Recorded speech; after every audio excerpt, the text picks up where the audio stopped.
Does the Bible allow grape? No way, Jose.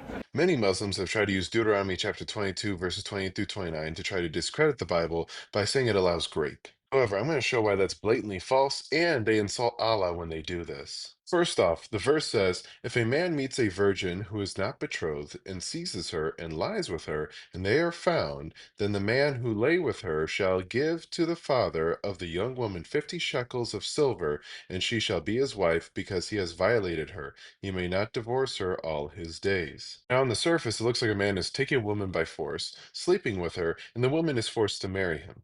But when you take a closer look, that's not really the case. The word used for seize here is tafas, which has a variety of meanings, which include to catch, handle, lay hold, take hold of, seize, and wield. So this word does not inherently mean to take something by force. And this would mean that this verse isn't explicitly talking about grape. We see a similar situation played out in Exodus chapter 22, verses 16 through 17, where it says, if a man seduces a virgin who is not betrothed and lies with her, he shall give her the bride price for her and make her his wife. If her father utterly refuses to give her to him, he shall pay money equal to the bride price for virgins. So here we see a similar circumstance, but we get no hint of force anywhere. Another thing to note when reading verse 28 is it says, and they were found. It doesn't say he is found, but they are found, which gives a connotation that they both sort of share a portion of the blame here. So if that's the case, this situation was consensual. But you're probably wondering, okay, then why did the man have to marry the woman he slept with? Well, sex is for a married man and woman.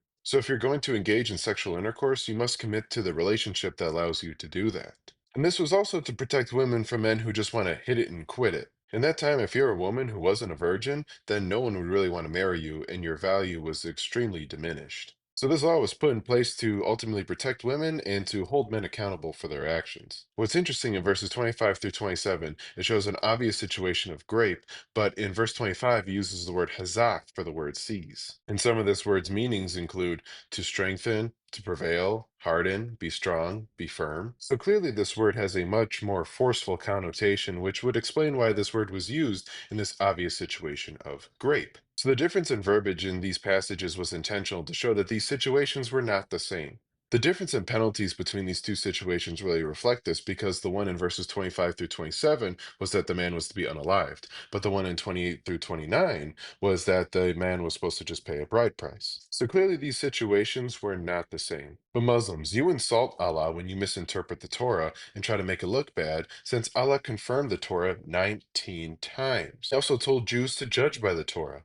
And you, as Muslims, are supposed to believe in all of his books. So why do you disrespect Allah and his books when you misrepresent him?